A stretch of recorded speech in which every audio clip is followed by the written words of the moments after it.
Welcome back to the podcast for another episode, and this week we're going to talk about niches, but more importantly, how to hone down and hone in on your niche. This comes through from a lady called Felicity who reached out to me, and thank you, Felicity, for saying that she loved the podcast, which is great. It's great to hear that people are enjoying what we're sharing. And her question actually was really interesting. So she basically was in a marketing role and has just set up a business. Just looking through her message that she sent me, she set up a business, and basically she's been struggling to hone down on her niche, and she's struggling to provide the return on investment for her niche. Basically, from what I understand, she does a virtual tour business. And she's been trying to target hotels and get some feedback that sometimes it's not sort of right for those organisations. So what I thought I'd do is I'd talk a little bit about understanding your niche. I have covered some of this stuff off in a podcast that we've shared or maybe sharing around how to dominate in a competitive environment. But I'll talk a little bit about niches and what that sort of looks like. And then really be in a position where we can start to how you can hone down on your niche. And the reason being, I've given a couple of examples in the past of organizations that have done incredibly well with regard to niches.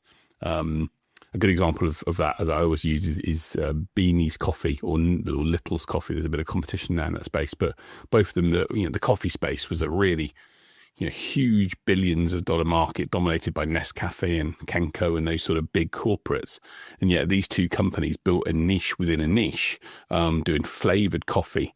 Flavored coffee, if you've ever tried it, and this is when I used to drink coffee, I don't drink anymore, but when I used to drink coffee, their flavored coffees, their chocolate orange coffee, and they had a Bakewell tart coffee and stuff like that. They were brilliant and I loved them. It was a variation.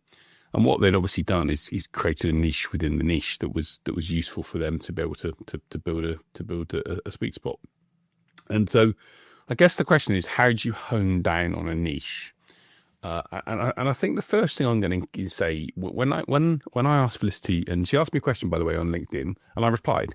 So one of the things I'll say to you is, if you're listening to this thinking, oh, he'll never reply, I do reply, and I love listening to, hearing stories about what people are doing. And the reason being, Felicity may never buy from me. That's okay.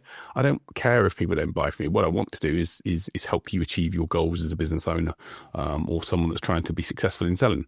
And I want you to achieve results. If you're achieving results, then you can come back to me and message me and say, hey, what you've done has helped me. I'm good, right? That works for me. And so I guess the question for me around, let's take a scenario. Let's say you are starting off a business. One of the quick things that I talk to people around about honing down your niche is to really dig into your audience and to make it, when you're starting off, one of the biggest mistakes people make is they become too general. And I've done this. And my software business that I had from 2005 to 2018, and I exited it, but certainly didn't get the money that I wanted for it and could have got for it, considering what we were building at the time, was I targeted small businesses. And I said, oh, my target audience is small businesses. And someone said to me afterwards, and I say to myself afterwards, small businesses, like there are 4.9 million small businesses in the UK. That is not a target market. Now, if I'd have gone down and said, okay, I'm going to target accountancy practices that are small businesses, then potentially I'm thinking, this is a bit more of a relevant audience. If I'd have then said, I'm looking to target accountancy practices that provide financial director services, then potentially it's an even tighter niche within the niche within the niche. So first thing I say to people is try and really focus, be something to someone, not anything to anyone. And so if you take an addressable market like I had with small businesses, there were 4.9 million of them. Now, don't get me wrong, I'd love to have, the eyes when I was doing the software business, like, 4.9 million business, I'd love to get, 1% of that audience. But 1% of 4.9 million people is 49,000 customers. And if I'd have got 49,000 customers in my business, I'd have been a multi-millionaire. The numbers would have been ridiculous. So even 1% of my audience wasn't realistic. For me to achieve what we wanted to do, when we were at our peak, we had 4,000 customers and we were just under $1 million of recurring revenue. So that's 0.01% of the addressable market. we would have been we would have been able to deliver a far better business. One of my biggest mistakes was that I didn't niche down enough. So what I would, and people say to me, one of the things people say to me is, oh, I don't want to be in a niche because if that industry has a big problem, then I'm lost. I'm cooked. I can't move anywhere else. The service that you provide can always be adjusted, I'm sure, to other types of companies, but it's all about relevance. And when you're trying to hone down on a niche, it's the audience and the people you're talking to, people will relate back to the relevance of what it is you do. And you can focus on characteristics, or what I would call psychographic information, but sometimes that's a challenge if you're trying to find people to market to. So if I was, for example, going back to my business, was trying to target accountants, well, I could go and get a database. There are tools now that you can use that would enable me to go and find all the small business accountants with under 10 people in the UK. I could probably do a request on that quite quickly using AI tools and some other database tools, and they'd probably tell me there's 115,000 accountants like that. So, even though there are 4.9 million small businesses, if you want to focus on a specific small group of accountants with up to 10 people, you'll get a smaller subsection of the market. So the first thing is, don't be afraid to break down that market further and further and further. And going back to Little's, they had the coffee market. Well, they probably, coffee market is a big market, but then they decided to go after people that had coffee at home or drank a lot of coffee at home. And then those people that were bored, for example, with existing coffee and wanted a variation or light flavors or like sweet flavors, for example. So they built the niche within the niche within the niche. So in your case, in Felicity's case, what would I be looking to do is the first thing I would do when I'm looking at a niche like this for your service is what is it you offer and what does it take to create that service offering? And so one of the other things that businesses don't do, especially a lot of small businesses, the first question I ask them is they say to me, what do you want to earn as a business? So if your target for the year is to earn, I don't know, let's say £100,000, then the easiest way to earn £100,000 is one client at £100,000. But that's obviously very risky and no one would want that because you put all your eggs in one basket. So then the next best option would be to say, okay, I'd have 2 clients at 50,000. Okay, good option, pretty good. Or you could have 4 clients at £25,000. Okay, that's better because if one of them leaves, you've still got 3, you haven't ruined your whole business. Or maybe, 10 clients at £10,000 would be a really, really, really good business for you to build. So the question is, you then say, okay, 10 clients at 10,000 would be ideal because the client's paying a large amount of money. You're getting a value, you're delivering value for that, and you're getting a return for what you do, depending on how much time you put in, which we'll talk about. But you're not got the risk of if one of those customers leave that you basically are ruining your whole business. So let's assume that you're going to offer a service that's £10,000 because you want to hit £100,000. And by the way, again, I see a lot of small businesses that will say, I want to earn £100,000 and the service value is £1,000, which means they need 100 customers in that year to achieve their goal. And I'm like, you're just not going to do that. You're just not going to do that. And the reason you're not going to do that in the first year is it takes time. And more importantly, you need lots and lots. In order to get 100 people at the bottom of the funnel, you're going to need probably 500, 1,000 people at the top of the funnel. You're going to be having conversations with 500 people. It's just not going to happen. So one of the great ways to look at it is to say, okay, if I want to earn £100,000, and I'm not sure, Felicity, if you're listening to this, what the revenue number is that you want to hit, and obviously there's a revenue number, and then you've got to take your costs off that. But let's say you wanted to earn 100,000, then you could say, okay, well, ideal would be 10 clients are paying 10,000. All right, worst case scenario, 20 clients paying 5,000. So firstly, work backwards and say, look at what the target you want to achieve, and then secondly, look at the service that you're offering. How long does it take you to do? So when you're going in to your customers, how long does it take you to deliver what it is you've got to put together that's going to then give them the result to solve the problem and challenge that they've got? And you might think, well, £10,000 for one customer is too much. But if the work it's going to take you to do that is quite a large amount of time or a large amount of you have to bring other people in to help you or other things, then that 10,000 isn't unrealistic if it's going to take quite a lot of work to do, because if you're delivering a quality product or service that is really good, that's going to have a really big impact, then it's going to be okay. Now, an example of that might be, and in Felicity's case, she works, I think, in the virtual tour space.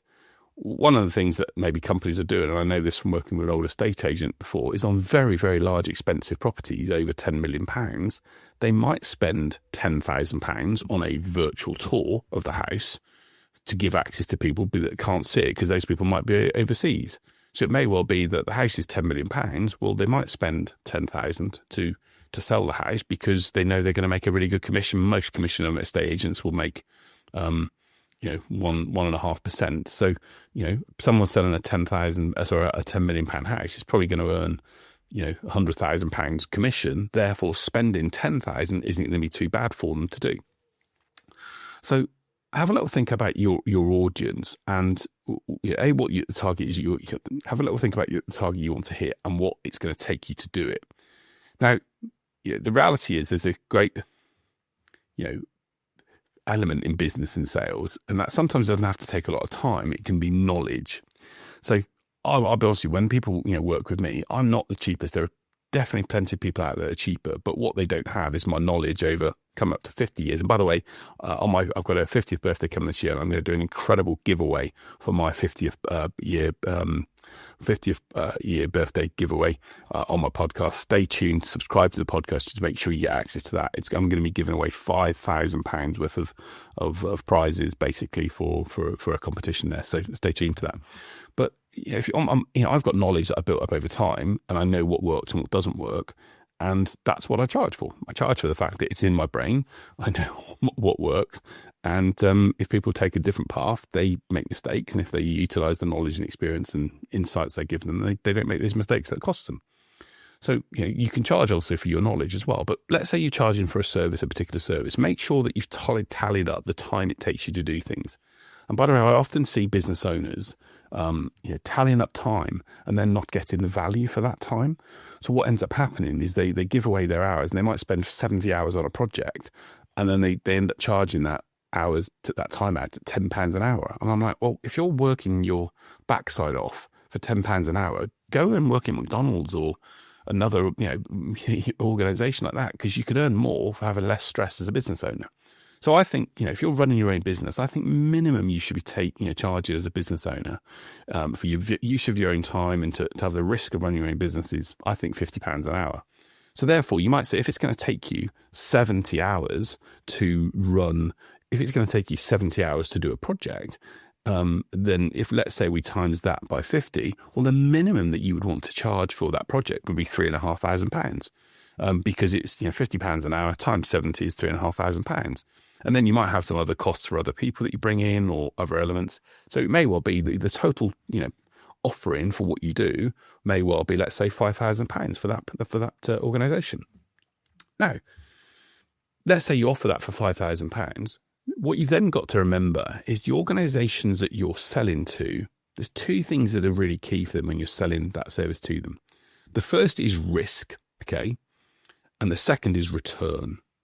So let's get back onto the first point about risk. And it's all about honing down on your niche to identify the right niche. The first one is risk. If you're trying to sell a £5,000 service to someone that's never bought from you before, that's going to be a challenge. I'm going to be honest with you and say to you, I think that's going to be a slight issue.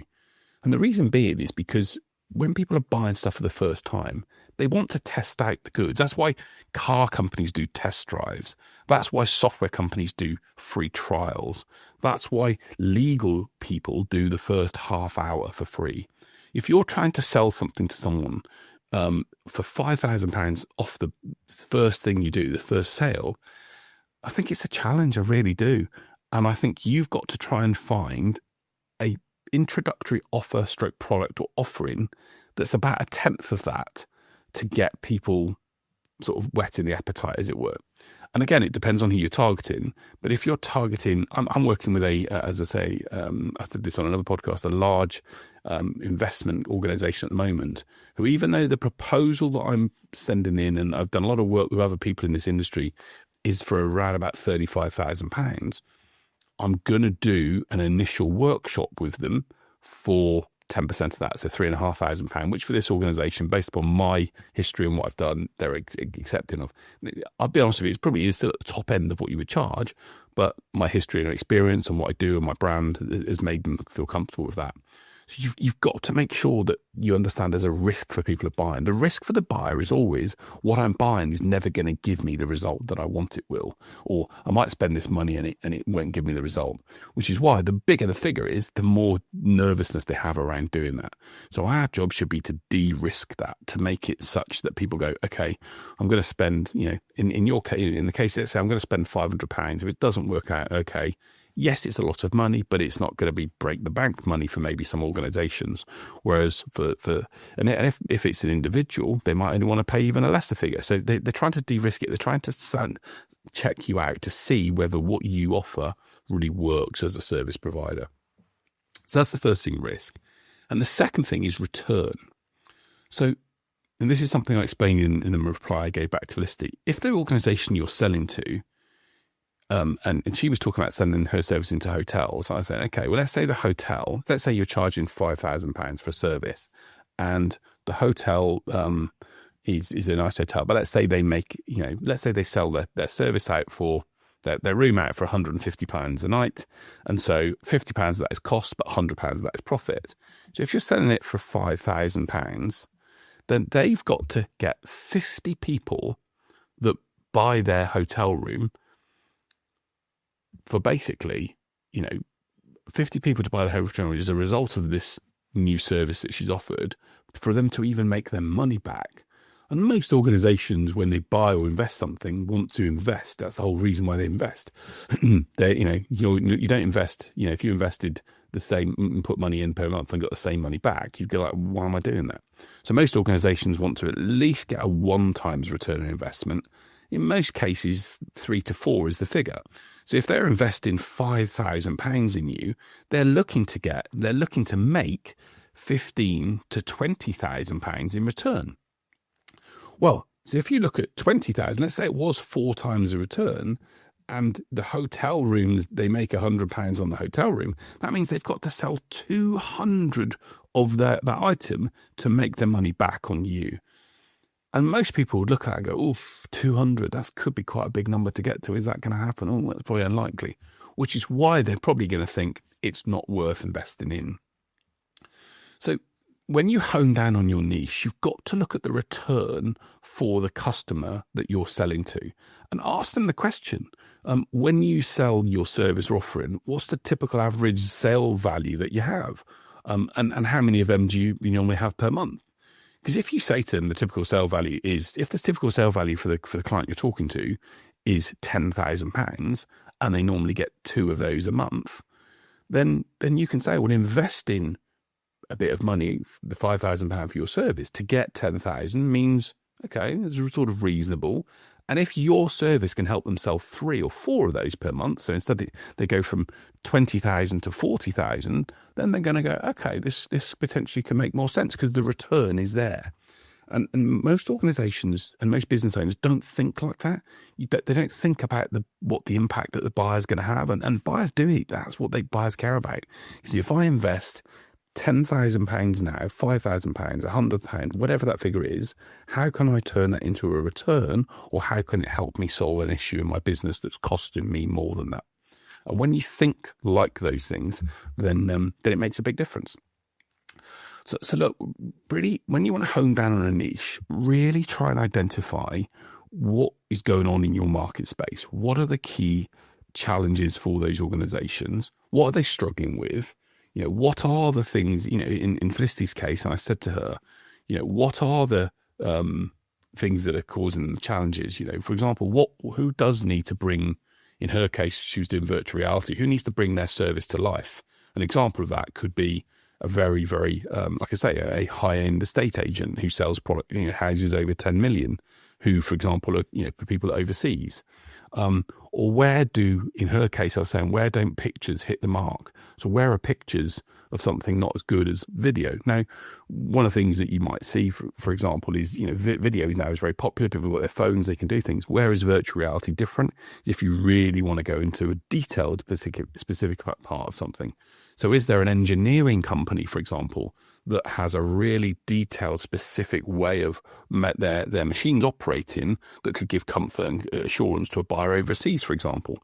Or where, for example, is there a product or service that someone really needs to visualize and to see in order to then feel comfortable making that decision? And an example of that, again, could be really high-end, if you are going after the hotel space, really high-end hotels that offer a really bespoke service, maybe for weddings or for big functions, for example. So you've really got to really know your audience, and also link that back to what I was saying about your target and what you're charging this for. Because if you're trying to offer a service for £2,500-3,000, then targeting your average everyday small business just isn't going to work. So build a niche of the niche of the niche. So in your case, Felicity, it could be, I'm targeting hotels. Well, hotels are hundreds of thousands of hotels in the UK.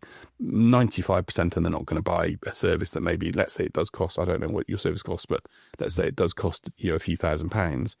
It's probably going to be the top 5-star hotels that are going to do that are charging higher rates for their rooms. And therefore, okay, and even in, it may well be that they do for rooms. It may well be that it's their conference facilities that you might want to then do the virtual tour for, because people, let's say, top 5-star resorts, people that are buying event functions from overseas might then want to see what each room looks like and what do guest rooms look like and what do the breakout rooms look like, rather than them flying over to go and do that. If you could provide that virtual tour to give into the conference facilities and what it looks like, that may well, and again, just use an example, may them think, okay, this is the type of thing that I'm looking for. But that hotel needs to be able to see the return on value and investment for them to then think, yes, it's going to work, so they can then take that out to their audience. So really just try and understand that when you're building a niche, and again, the bigger that, there's a great book by a guy called Mike Michalowicz he wrote called The Pumpkin Plan. And Mike's book, I interviewed him for my previous business, and he talks a lot about how the best way to really dig into a niche is to, the way big American farmers grow pumpkins is they put 50 seeds in a field, and after 2 weeks, they'll look, and after, let's say, 4 weeks, they'll look at which of the pumpkins are the biggest, and the ones that are smaller, they'll cut them off. So what they do is they start at 50, then they get down to 30. And then 4 weeks later, they look and they're down to 15 and what they do is they cut off the smaller ones so that the bigger ones get more of the irrigation and the fertilizer and all the things that are helping them grow. And the whole idea of that is once you start to cut off some of the stuff that doesn't make sense, you can really focus on the organizations, or in his case, the pumpkins that get bigger, and you focus more and more on those to work with them.